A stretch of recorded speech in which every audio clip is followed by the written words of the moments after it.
I'm sorry, sir, but I'm very much concerned about this, Mr. Logue. He's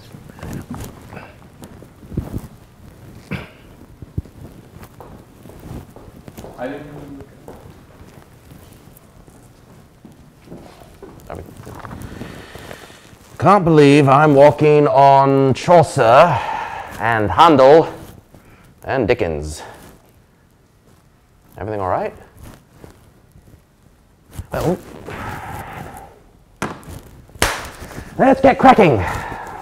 I'm not here to rehearse, Dr. Logue. True, you never called yourself doctor. I did that for you. No diploma, no training, no credentials.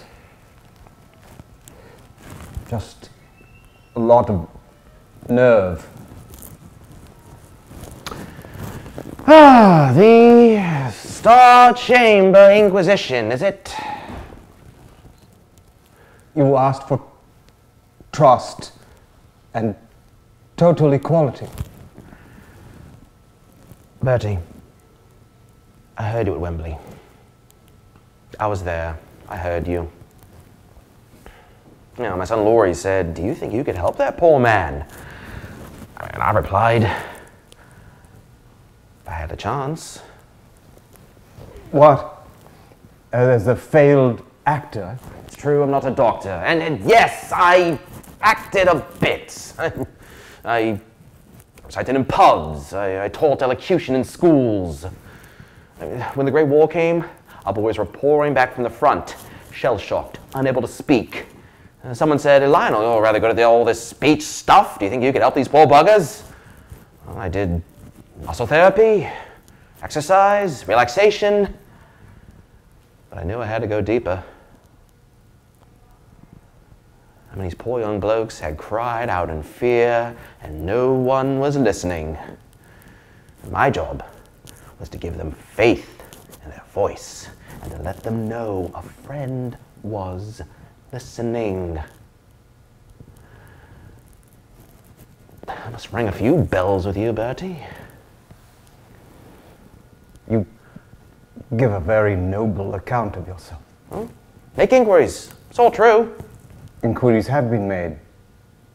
You have no idea who I have breathing down my neck.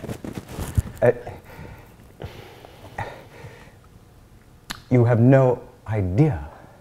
I've vouched for you, and you have no credentials. But lots of success. No, I can't show you a certificate. There was no training then.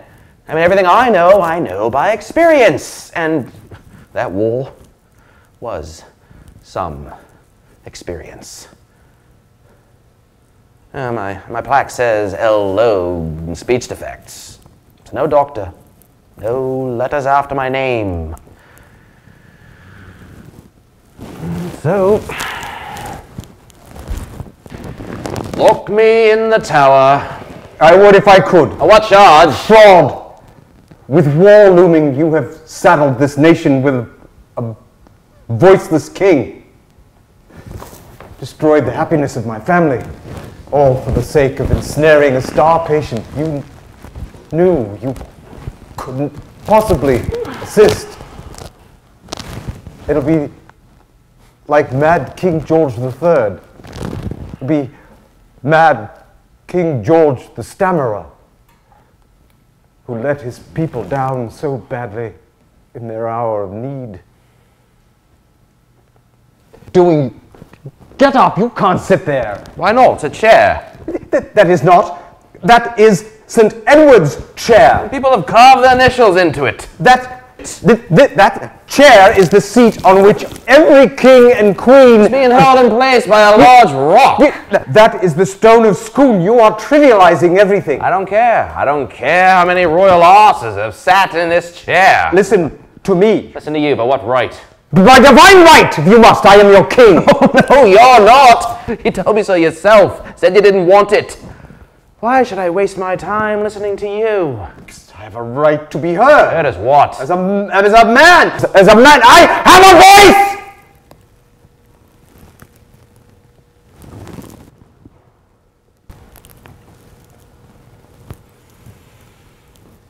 Yes, you do.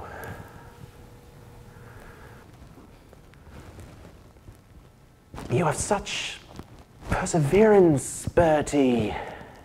You're the bravest man I know.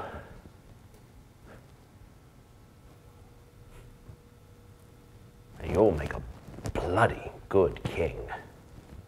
What on earth is going on? What on earth is going on, sir? It's all right, Archbishop.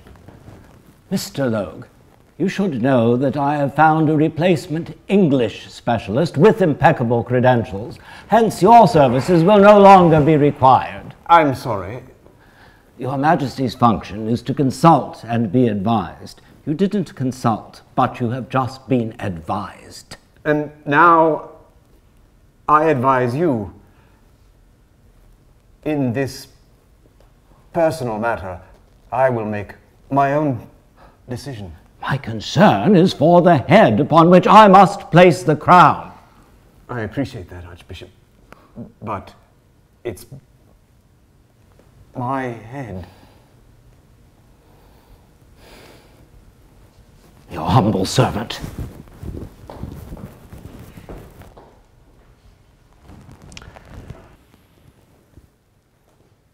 Thank you, Bertie.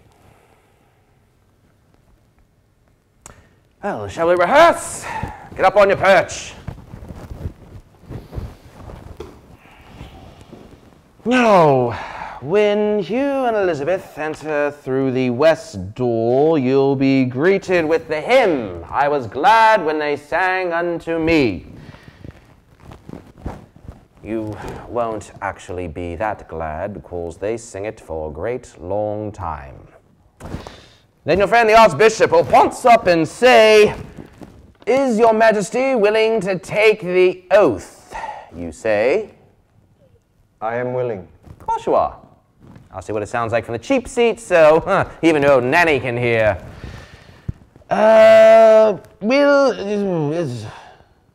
Will you govern your peoples of Great Britain, Canada, Ireland, Australia, and New Zealand according to the lands and customs? I solemnly promise to do so. Louder, can't hear you up the back. I solemnly promise to do so. Very good. Will you, in your power, cause law and justice to be executed in all your judgments? I will. I will. Well, see, then there's a long bit about upholding the faith. Rubbish, rubbish, rubbish. To which you finally say, These things which I have here before promised, I will perform and keep. So help me God. That's all you have to say. 4 short responses.